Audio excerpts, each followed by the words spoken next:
Welcome to episode 12 of Whole Lot of Wolves. We're your hosts. I'm Joshua Buckley. And I'm Paul LePage.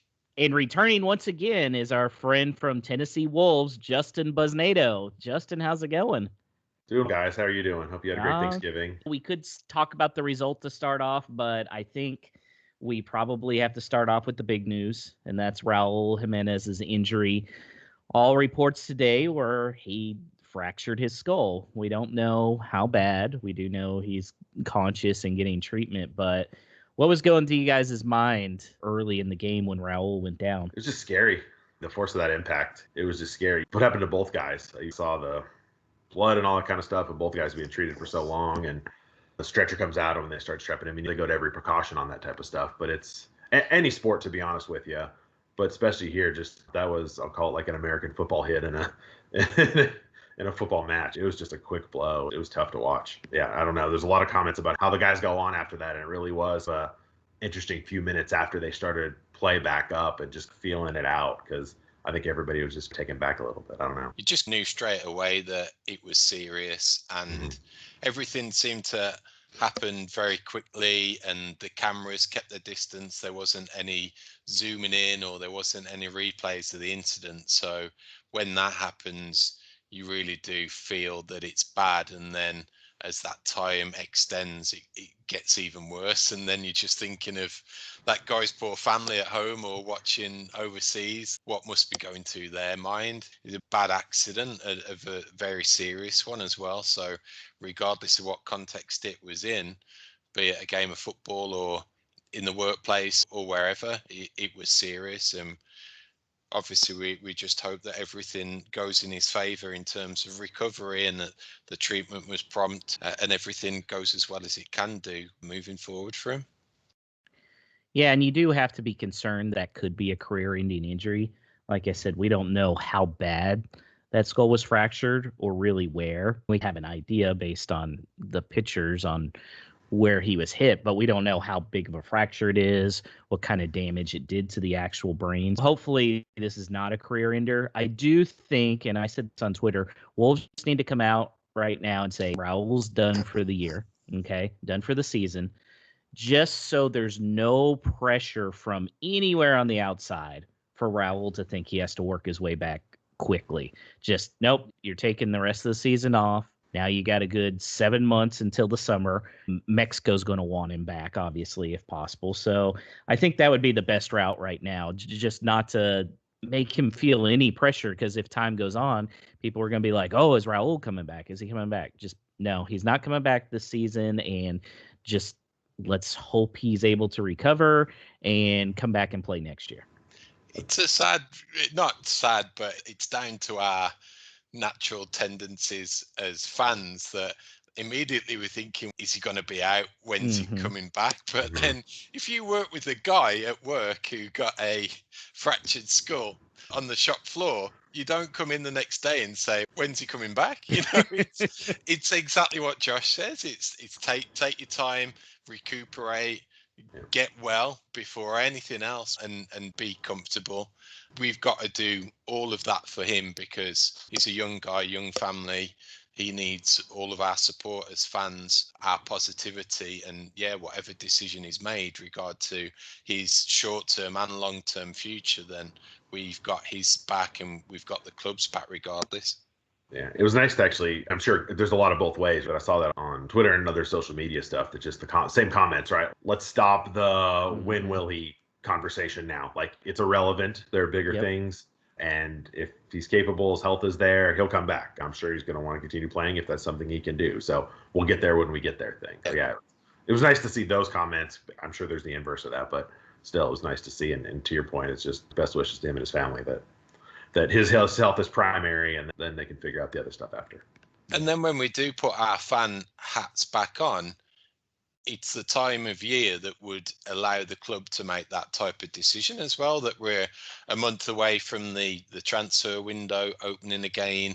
We've got obviously a busy December up till that point, but we have got Fabio who's ready to go. So obviously we're light in terms of that central striker up until that time. But that being said, there is scope that if our hand is forced come January, then that's the time when we're going to have to make that investment if we need to, based on Raùl's health. So if we look at it in those terms, then we can be quite pragmatic about it moving forward through to the end of the season. Let's talk about the results of the game, and then Paul, we'll circle back to ideas coming up in January. Obviously, 2-1 win over Arsenal. Man, that's a great result, all things considered. Just a fantastic performance the guys put on. Just really inspirational. Who was you guys' man of the match? Oh, man. I may go Pedro. I think a lot of people are probably going to pick that. He just continues to come with quality, and it seems like more and more this year. I saw a stat. I think he's like 10th in the league, I think, in opportunities presented, and it's crazy. Like, just fun to watch. He's real fun to watch. So that's who I'd go with. I think he absolutely, between him and Traore, their fullbacks will be still having nightmares today, I think. And what I liked about Neto was his goal was a little scrappy. That sounds funny, but he was in there at the right place at the right time. That's what I think that we want to see a little bit more as fans, is that we've now had that attacking intent, and it's placing more guys in the box to gobble up those chances, where before it was maybe Raùl was a little bit isolated, or we got one guy coming on the back post and one centrally, but nothing more else. I'd have loved Dendoncker to have scored, because that would be the icing on his cake for his box-to-box midfield role, that he can actually get up and support the attacker and get those opportunities. But for him to, in effect, create an assist, as what it turned out to be, I think that gives a pat on the back for him. But yeah, just having Neto there at the right time, right place. And same goes for Podence with his goal, that he was in the right time to take it up after the keeper saved it, and fantastic bit of skill to lift it over the defender and slot it away. We might be playing with one up front, but really when opportunities present themselves like that, it's 2 or 3, maybe 4 guys that are there that can get on the end of it. Yeah, at our meetup, Paul, we had Clive Hill there. He's always a treasure. And I said, Neto's really set the tone here. And he goes, you could say he set the net-tone. And I was like, I'm stealing that. So from now on, Pedro sets the net-tone. But yeah, and Wolfman Jeff had another great thing on his Twitter account and his YouTube video, that Pedro was running around like a little puppy, running out the front door. He's just got so much energy, and the team does feed off of that. And it's so much hustle, so much positive energy. This is why I do like the formation change, because Nuno finally said, I have to start Pedro. I have to start Adama. I have to stop Podence. How do I do that? What I gathered from yesterday's game, and I think we've seen flashes before, but for Podence, him really taking that number 10, or that detached striking role. So I think that's a position where he could do a lot of damage, and some of his opportunities yesterday reminded me like his YouTube highlight reel when he was playing for Olympiacos in the Champions League. So it's getting that Podence that I think we can see more in that number 10 role. I think there's a ton of positives there.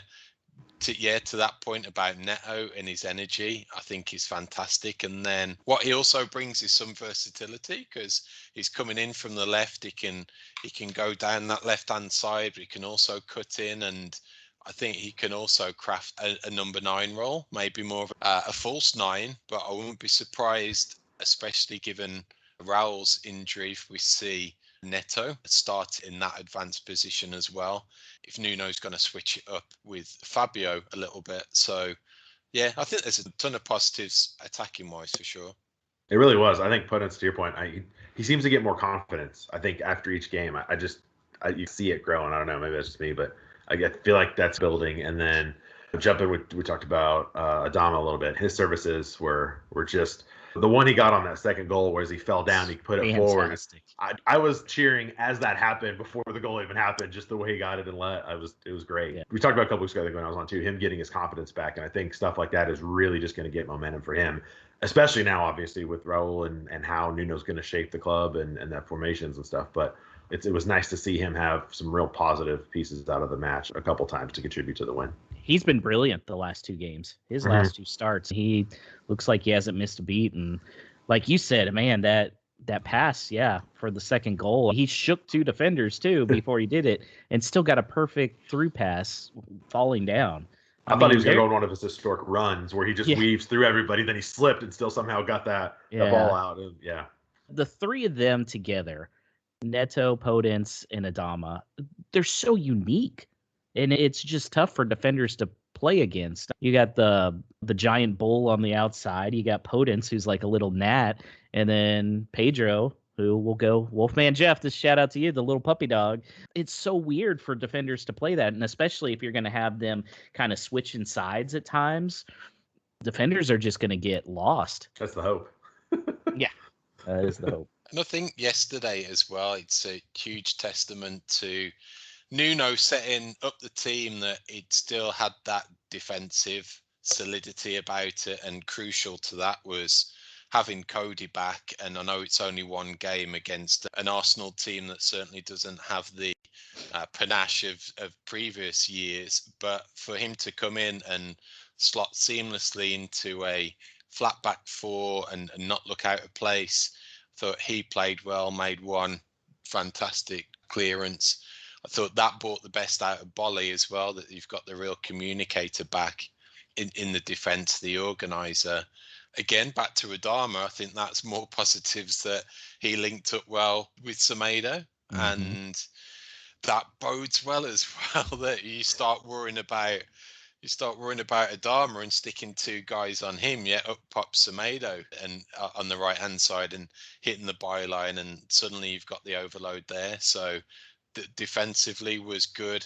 Marcel was solid. I was whispering that throughout the game, that he's come in and looked really strong as a left back. That we were thinking at the start of the season, we're bringing in these players. Is a left wing back, or is he going to be a left centre back? And it could be that with what Nuno's looking at, that maybe Marcel and Semedo are actually signed as dedicated fullbacks. Forget about the wing backs, the attacking intent, that Nuno's had this idea that he's got a 4-2-3-1 in mind moving forwards, and he needed upgrades in those positions because Doherty wasn't the best when it came to the defensive duties. He's an out and out right wing back, and obviously Johnny's injuries took him out from the left hand side. So did he need to bring in players that are more defensively minded, because he had this idea that he was going to switch to a 4-2-3-1. So, yeah, I mentioned previously that it could be that we saw yesterday that was plan B, which suddenly becomes plan A now moving forward. And the previous plan A of 5 at the back, we did see, and it was due to wishing to shut up shop and back his team, back the defensive qualities of the side to shut out Arsenal and prevent them from getting an equalising goal. Yeah, is that plan B moving forward, that we've got that defensive solidity, and that's how he sees it moving forwards? Because what stood out for me in his post-match interview was not being predictable, and you definitely can't say the Wolves are predictable anymore. No, not at all. That's testament to him, the coaching, the players that he's got at his disposal, and the uniqueness of that forward 3 with so many options. We're thinking about all the potential opportunities and excitement. It must be very troubling and worrying for 19 of the Premier League managers to wonder what Wolves team's going to put out this week and who they're going to be up against. So exciting times. If that leads to more goals in that first half, I'll take it. I mean, historically, that's not our strong suit, and to get 2 in that first, it was real nice. So if that mix it up and what we're going to roll with today works, let's do it. So it's nice to play with the lead. Yeah, plus they can still go with that back 5 like they did in late in the second half to hold on to a victory. I agree. I think it's an interesting point, Paul, that you're wondering if this has been the plan all along, because just on the surface, it's like he had to do it because of Cody being out, and then said, I'll try it one game. But I know you were saying that Sunday, and then here again today, that you think that was part of the master plan, which I think that's an interesting take there, and it could be correct. He's done it previously. I think at Valencia was more of a flat back four base of the side, and then that flexibility going forward. So I don't think the formation is alien to him in any way. And we keep on talking about this gradual progression that we've seen over Nuno's tenure to date. And could this be the next step that takes us to the next level? Is this the one that moves us up from finishing 7th to finishing 5th or 4th to really take us to that next level? And if it is, it's down to the formation, the tactics, and the players that he's got at his disposal. So yeah, who knows? It could be some interesting few months ahead for sure. And now we have to turn the attention to the $42 million kid. He looked promising when he came in, especially considering the situation. Man, we thought he was going to get a goal there in that second half. It looked like he was so close a couple times. Do you guys think he's ready to take over Raul's role?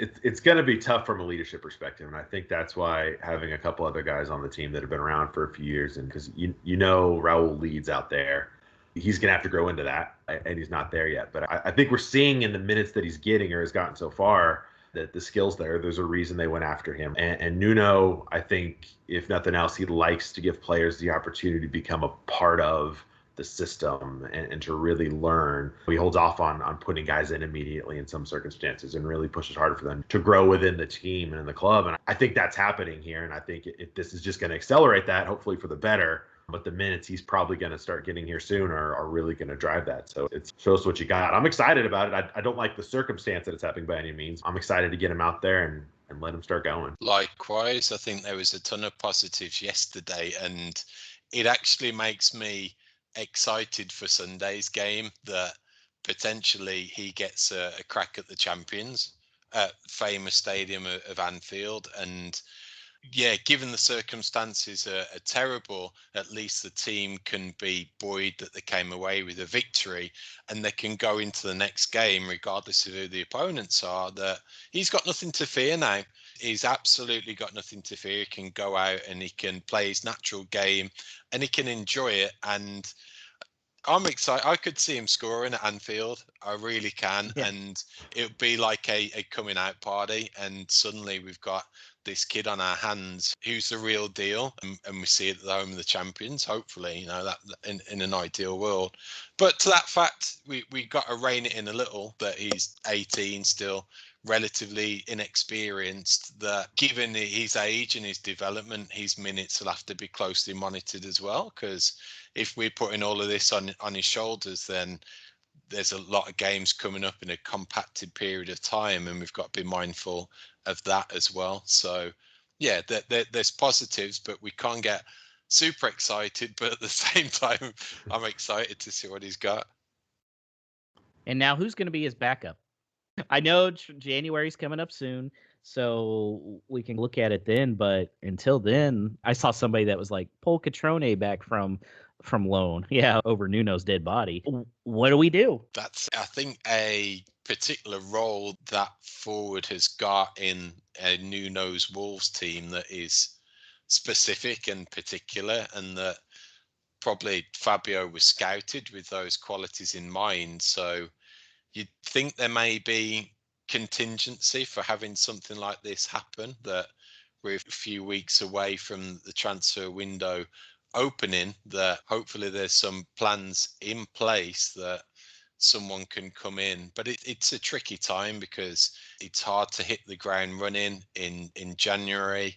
I think off the top of my head, the only real signings we've made in previous seasons have been Podence, who he took probably till after the break last season to come in. So maybe there's a journeyman out there that we can pick up for a modest fee, or ideally a loan that can come in and maybe content with a place on the bench to start with that can help out there.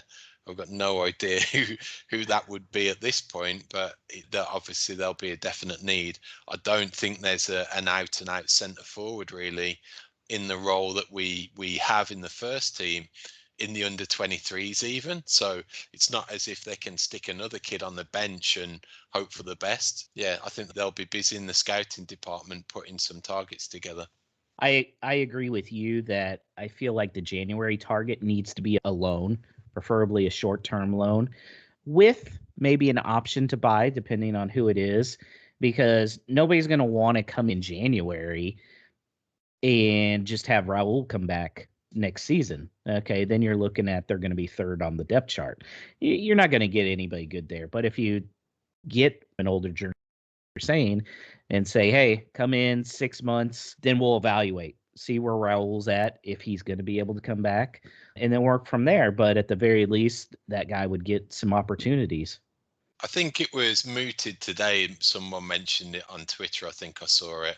I don't see the mileage in it, but it would be the type of player in the mold of an Olivier Giroud that is getting on for mid-30s now, but needs to play. Obviously, the pedigree's there, and he hasn't got those cobwebs to brush away. But you're gonna get that type of player on what's effectively a 6-month deal. Really, it's tough.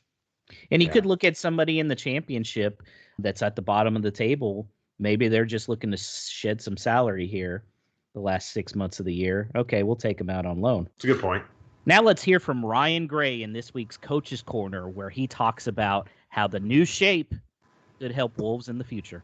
With a change of formation, with us playing with 4 at the back, it's obviously made us a little bit more attacking going forward, and obviously allowing us to now get Neto, Podence and Traoré in the team, which before it was 2 of the 3. But now it's making us a little bit more attacking now, with us having that 4-prong attack with, obviously, when Jimenez gets back from his injury, but with those 3 players in behind that are interchangeable in that 10 role. All 3 of them were coming centrally throughout the game and changing which side they were on and stuff. So that's going to be threatening for any team that we come against with that 3 in behind, whoever plays up front, whether it's obviously going to be Silva for a while now.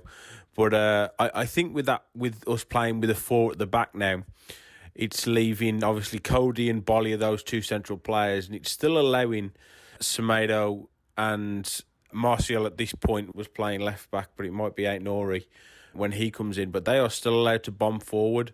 And with us having those 2 central defenders now, we're not as exposed if we lose the ball, because we've obviously got the 2 holding midfield players in front, and we've got the 2 centre-backs that are there as well. We're a little bit narrower than what we were before. I don't think you're going to see as many raking passes from Cody as we did with the 3 at the back. I think that will now come from whoever's in that central midfield role between Neves or Matinho.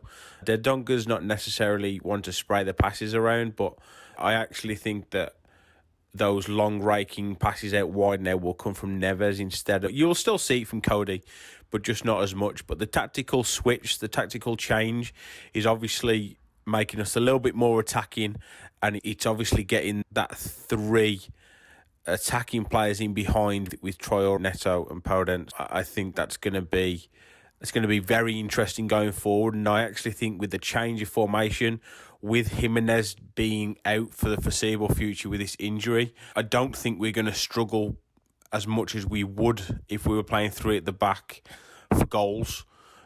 Because I think out of those 3, we're going to get goals. And if Silva does anything like he did against Arsenal, I think we're going to be okay. I thought he held the ball up really well. And again, he's just a young kid, so he's going to improve every single game. So yeah, I think the tactical change is going to be good for us, especially in the attacking sense. And even defensively, I think we're going to be a little bit more solid with those 2 holding players in midfield. And we're kind of, when we're attacking, it's more of a 2-4-3-1 when we're attacking with our full-backs then pushing up to help with midfield.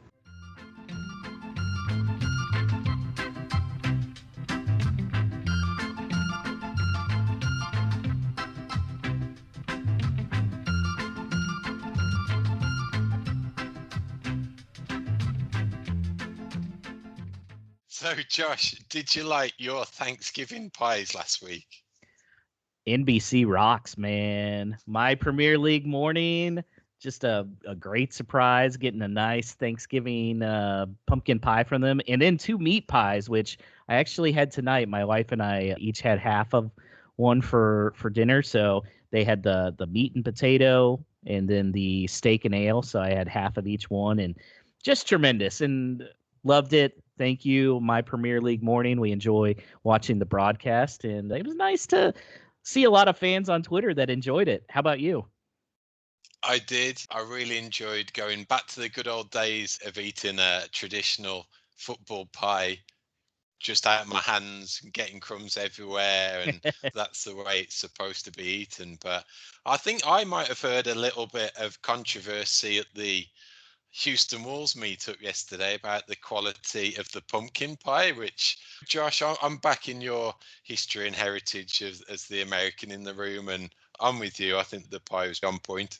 Oh, it was one of the best pumpkin pies I've had. I don't know what the extra spice was, but yeah, we served it for my family here, and they were all like, "This is a good pumpkin pie." So, yeah, Clive doesn't know what he's talking about sometimes. Yeah. We got a big game coming up on Sunday, so let's listen to what the opposition has to say. Joining us right now is Ian Veery. He's part of Houston's official Liverpool supporters club. How's it going, Ian? I'm doing well. Good to see you guys. Thanks for having me on. I appreciate it. Yeah, no, thank you. We appreciate it. So, obviously, last year, really special season, what you guys were able to accomplish. How do you think this season's gone so far, especially given all the COVID restrictions and the fact that you guys have lost some key members of the starting 11? I mean, after the sort of the euphoria of the last 18 months with the Champions League, the Club World Cup, and then the Premier League finally, after 30 long, tortuous years, I thought we were on track at the start of the season to almost repeat by Christmas. We'd have it sewn up. That's how it looked at the start. And then we just lost players. The Van Dijk injury was horrendous.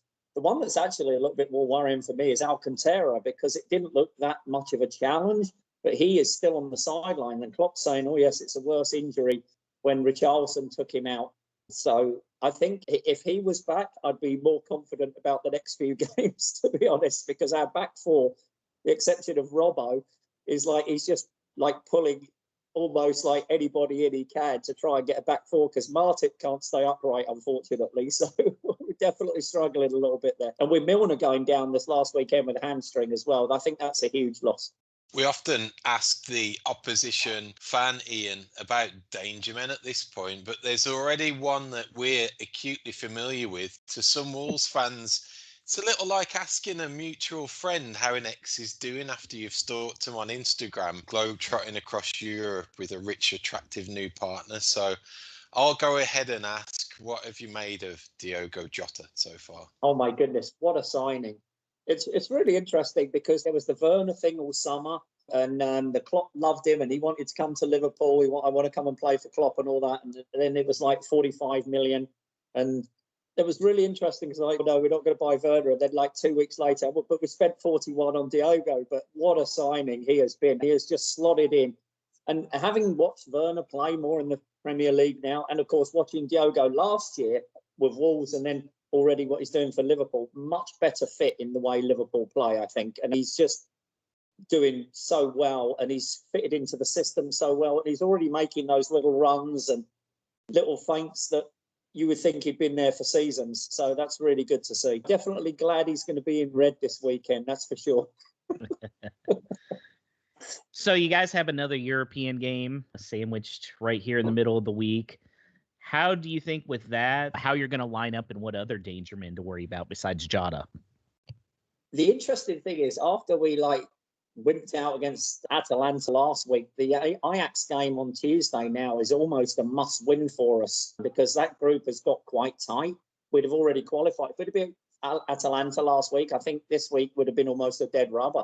But we've definitely got to turn up. And I hope Shaqiri can play a little bit. I've read that he may be featuring a little bit, because he always turns up and he does a really good job for us.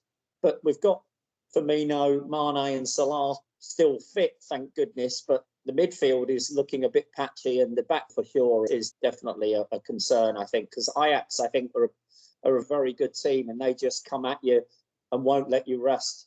And I think that's going to be a tough game, and it's really going to be then who's standing upright for Sunday, because we're getting very thin. And I disagree with Jurgen a little bit with his attack on the Sheffield United manager, Wilder.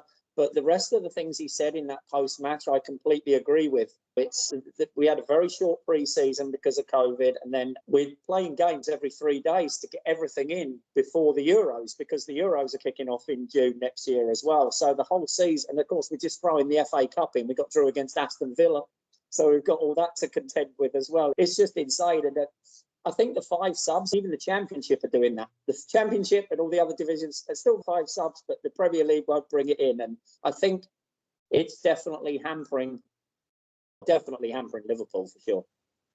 So do you feel like if you guys have a tough game against Ajax, that back four is going to be susceptible to giving up some big plays on Sunday? Having watched Wolves play this year, I've always liked Wolves. Because funnily enough, when I grew up in England, our primary school colours when we played football was Wolves colours. So I always have a bit of a soft spot for Wolves. And so I always try and watch their games. And they've not looked for me this season as deadly as they did last season in a lot of their games. And they seem to be a lot more cautious in the way they're playing, which is really interesting because Espirito Santo never usually sets up like that, but he certainly does seem to be. And with Jimenez missing as well, it's going to be interesting. I guess that means Traore will probably start, and but he's been a bit hit and miss this season as well. Is there doubts over Alisson I saw this afternoon? Has he picked up a potentially COVID diagnosis or? Oh, goodness me, I hope not. I haven't seen that actually, and I used to have my fingers on the pulse there for the injury news because I'm watching it like hourly just to see who's fell over in training. But oh my goodness, that would be a disaster if we're losing Alisson, because Adrian started so well for us, but the last few games he's played for us, I think he's got a little bit less assured. And for a goalkeeper, plus when you haven't got Van Dijk and Gomez in front of you, it's definitely for him a little bit more of a worry, I think. He looks a little bit more nervous back there as Alisson, let alone if Adrian comes in against Ajax and potentially Wolves. But no, I haven't heard that. So, goodness me, I'll be on the net immediately after. I might just be scaremongering. So, yeah. Oh, thank you. I appreciate that. But Ian, as we look to wrap this segment up, at this stage of the season, 10 games in, are you looking at the likes of Spurs and Chelsea now being genuine title rivals along with Man City? And does it need to be an EPL win for you guys, or lifting that Champions League trophy for it to be a success for you this season? I think the bar's been set. I think since Klopp came in, he's set the bar very high and he's ticked off all the boxes so far.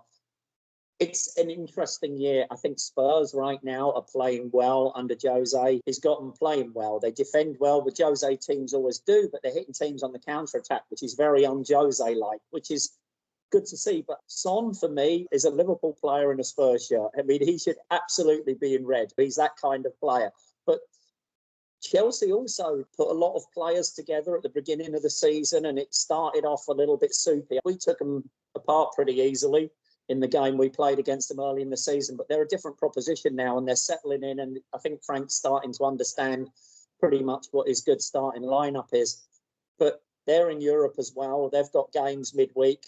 Spurs are playing on Thursdays as well, which is definitely difficult. I know when Liverpool were in the Europa League, that Thursday, Sunday is difficult, especially if you're travelling.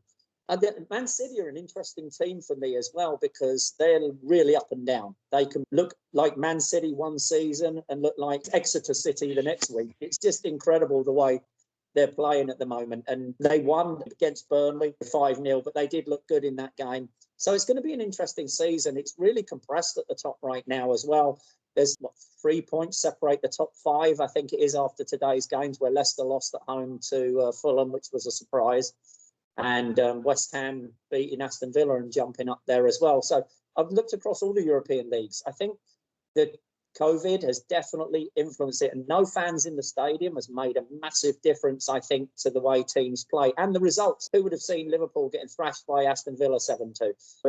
There's just been some crazy results. Leicester beat Man City 5-2 earlier in the season as well. You look at these results and It was interesting what Jose said at the weekend, though. I liked what he said. He said, in the other leagues, he said, you can go through and you can pick out games. Yeah, 3 points, 3 points, 3 points, 3 points. He said, in the Premier League, you can't do that in any game. And I think that's what makes the Premier League so awesome. I'd love to see us win it again back to back. I think we should, but we have had such massive injuries. If we do well in the Champions League, disappointment last year. Again, I think he gets a pass this year, Jurgen, to be honest, with what's happened with the team and all of that. We'll see. But right now, I think any one of the top 6, but I don't think anyone's going to pull away like Liverpool did last year. I think it's going to be fighting probably down towards the end of the season, and we'll see what happens. Without Van Dijk and Gomez, I think we definitely are going to struggle a lot more defensively than we did last year, but we'll see. Do you think there's potentially any reinforcements coming in January time? I know there's a certain Liverpool fan that we know pretty well who's doing a pretty sterling job at centre-back for both club and country. I wonder if there'll be any more bids coming from Anfield for a Wolves player. There could well be. And you know what? I love Cody as well. He's an ex-Red as well. I watched the Wolves games and I like to watch him play, especially as he played for Liverpool. He would be ideal when he played in that back three for England as well. Maguire shouldn't even be considered for England for me. When you play a back three with Cody in the middle, he just policed that game so well. And he's great for Wolves. So we'll see. I don't know if they'll be able to prize him away, but we definitely need somebody. Getting rid of Lovegren was the right decision at the time, I think. But now it's really been like, whoa, that may come back to bite us. But if you look at Liverpool Wolves, I don't think Wolves have beaten us since 2010 when Hodgson was our manager, and then everybody was beating us that year. So a couple of FA Cup wins, but in the league, it's been pretty solid Reds, I think. But this weekend, all bets are off. I think it could go either way, to be totally honest. There's something that the Wolves want you to know. Best in the world, and he comes from Mexico. I'm number 9. Give him the ball and he'll score every time. I guess the first question here is, what formation are they going to run? I think that is the question, right? Right. I wouldn't be shocked to see him go back to a 5-man back line again for this game. I just don't know. And I think that's part of Nuno's master plan now. I was going to say to the point earlier, I think that maybe that's part of it. I think if he really does start with the 5, we know that. I think it really is to mix it up and present and then adjust maybe to the flow of the game or how the game's going. Yeah, I may lean towards that. I may think he starts with the 5. Just to kick off there, especially in Anfield. So I don't know. Instinctively, after the game ended yesterday in Raùl's situation, I was thinking it would make more sense to be somewhat cautious heading into Anfield and reverting to that tried and trusted formation, especially given their potent forward line. But on reflection, the day after the game and watching the highlights and getting excited about it again, I wouldn't be surprised to see Silva start and him go for it and just attack them from the outset and see how it goes. I think they're potentially vulnerable defensively. Obviously, with the players that they've got missing, I think there's opportunity to get at them, which we've never had the real opportunity to do before. And I think if Alisson is out based on illness, COVID or whatever, Adrian's got a clanger in him. He's a walking mistake every other game. So if we attack and put the pressure on him, get a few shots raining on their goal, then yeah, I think we could take the game to them in an attacking formation and be quite dangerous.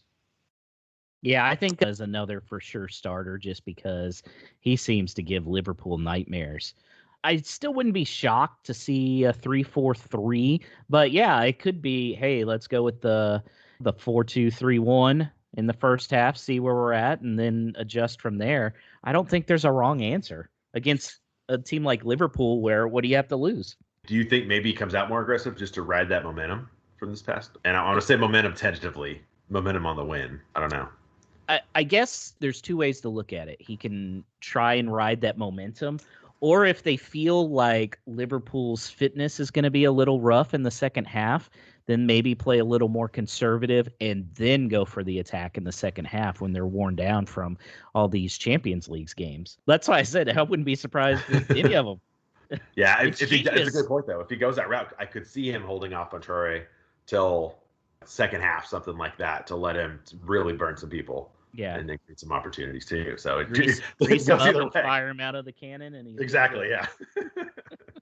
I guess back line, though, looking the same. Probably Marcel again at either left wing back or left back.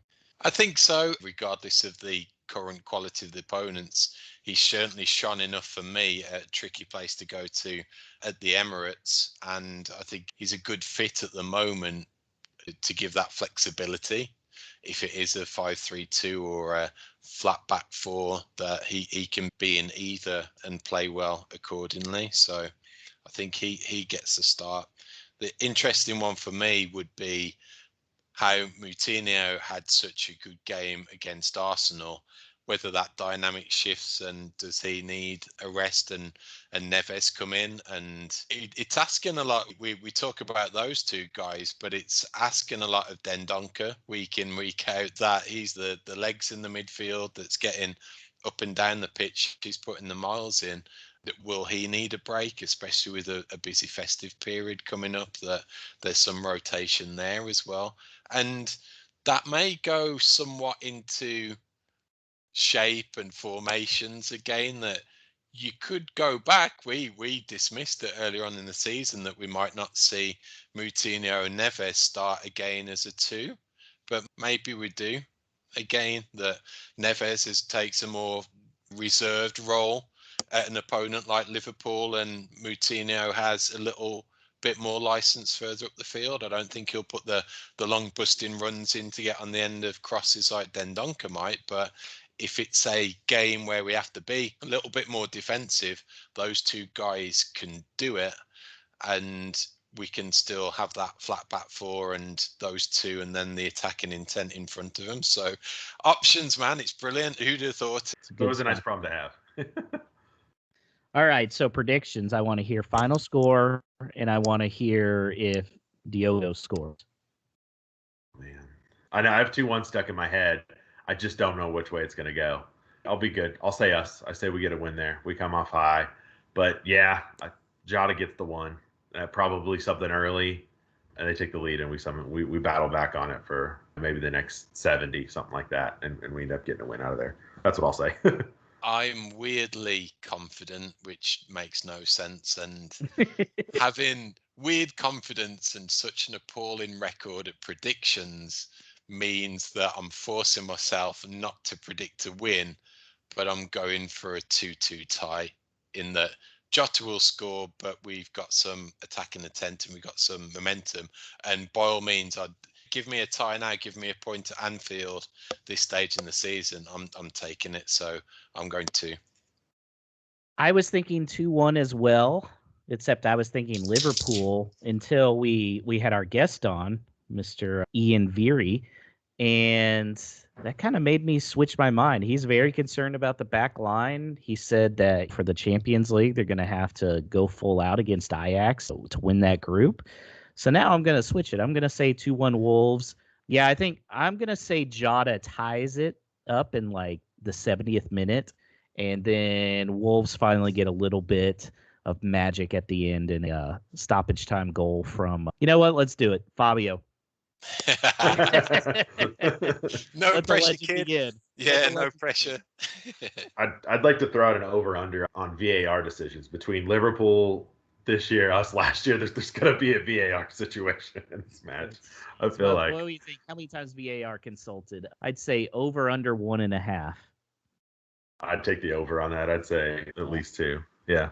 Yeah, we got that whole controversy about it always favouring the big teams as well, potentially. But yeah, a Liverpool are getting a raw deal this year. Who knows? Everyone's on the wrong end of it, I feel, at the moment. It's a sad state of affairs that we're worried about a piece of technology getting in the way and ruining the game that we enjoy so much. So I just wish the thing could go away, but hey-ho. I tell you what, every time I look up a Man U score, it's like PK, Bruno Fernandes, in the 8th minute. What? And all the again, time. that's what gets me so much about Traore's booking yesterday. And I Oh say my god. Mhm. booking totally loosely, because that was a foul. We've had all these ticky-tacky penalties given that the ball goes away, yet the challenge comes in and it's just trod on his foot, or it's just the least amount of contact. And when you see the still of the guy treading on Traore's foot, he's got eyes firmly on the ball. He's not looking for it. He's not ahead of the challenge and leaving a leg in. He's perfectly in motion. He's got his eyes on the ball. There was no reason for him to go down. It knocked his momentum, and that's what grounded it. And based on that, it didn't look the clearest of challenges, or the referee saw that it was a dive, but he got his balance screwed up because someone trod on his foot. And why that wasn't looked at, and if they're getting their stupid lines out and looking for millimeters on offsides, get your zoom out and zoom in and look where that dude's foot was, because it was planted firmly square on Traore. So that got And me. Adama doesn't need to dive. He can usually keep his balance on stuff like that. That was my point too. Yeah, that was my thought. Parado, así está Venezuela. Las indicaciones de Dudamel. Roba Hurtado y a correr. Se va el tanque Hurtado. Hurtado. So I just want to mention a fundraiser from back in the UK that we may be able to make a small contribution to here in America. I picked this up off Twitter from a Wolves fan called George Rinaldi, who was doing some custom prints of some famous Wolves goals. They're very modern in design, very visually appealing. I made a special request of one that he's done, which was Alex Ray's goal in the second leg of the playoff semi-final that took us to the Millennium Stadium. That looks great.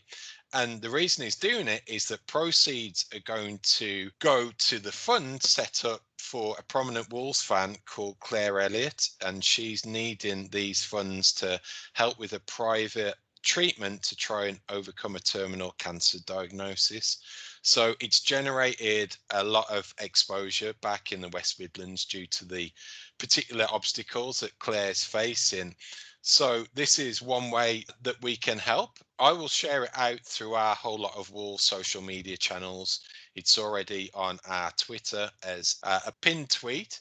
So basically, if you are US based and you want to check out what these prints look like and you want one, then let us know which one and the size, and we'll then look to do a big bulk order for delivery over here to America. And then that will keep the overseas shipping costs down, and we'll then look to distribute them domestically from this country. So do check out those links on social media that we'll share. I'll also put an extra note in the show notes with the links and everything that you can follow this week. And if you want to be involved, pick up one of these great prints, then you can get in touch and we'll sort it out from that way. Did we have a no stupid question this week? There is no stupid questions. Justin, do you have a no stupid question? Will we ever wear our third kit? Yeah. Or our second kit? Yes, this week. Yes, this week. Are we wearing it this week? Yes. Yeah. Oh, okay. Yeah, I think it was. It was on. I think Tim Spires had mentioned it on a previous podcast, and Okay.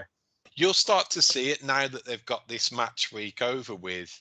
When the EPL put out over here the next set of fixtures, they put the corresponding kits as well. So Got it. you should be able to spot it. Paul's social shout outs. Yeah, this is the part of the show where if you get in touch with your name and where you are listening to us from, we'll broadcast it across the podcast waves. You can do this on Facebook, which is facebook.com/whole lot of wolves, and Twitter, which we're at WLW pod. Or if you prefer, you can simply send us an email to hello@wholelotofwolves.com. Two guys to do it this week. Firstly, we've got Trevor Rayleigh, who is repping the Wolves really hard out there in LA. So hi to Trevor. And our good friend Wolfman Jeff, he's been back in touch. He wanted to say hi to us from Alabama. And a special one this week, he told me personally is my dad listening back in Sedgley, West Midlands. So hi to Eddie listening back home. Hi, Eddie. Hello. And my mum as well. My mum listens as well. So hi, mum. I hope so. So finally, as we're bringing the show to a close, Justin, can you remind the listeners if they live nearby or are visiting Tennessee, how they can get in touch with you? Yeah, much appreciated. We've had some reach outs from being on here before, so thank you guys. Awesome. Much appreciated. So tenwolves@gmail.com. That'll find me, and I'll get back with you the same day, and we'll start chatting up some wolves. Thanks, guys. Cool. Listeners, thanks for your continued support. If you are tuning in for the first time, please subscribe, share it with a friend who may be getting into soccer for the first time and discovering an EPL team. Also, give us a 5-star review on your podcast listening platform of choice.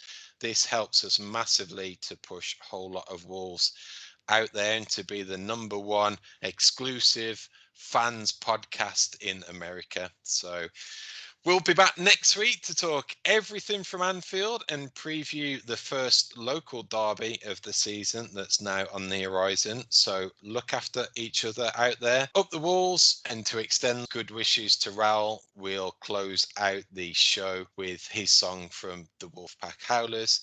Thanks to their generosity in allowing us to use their music, and wishing all our good thoughts and prayers and everything to Raùl and his family as he recovers.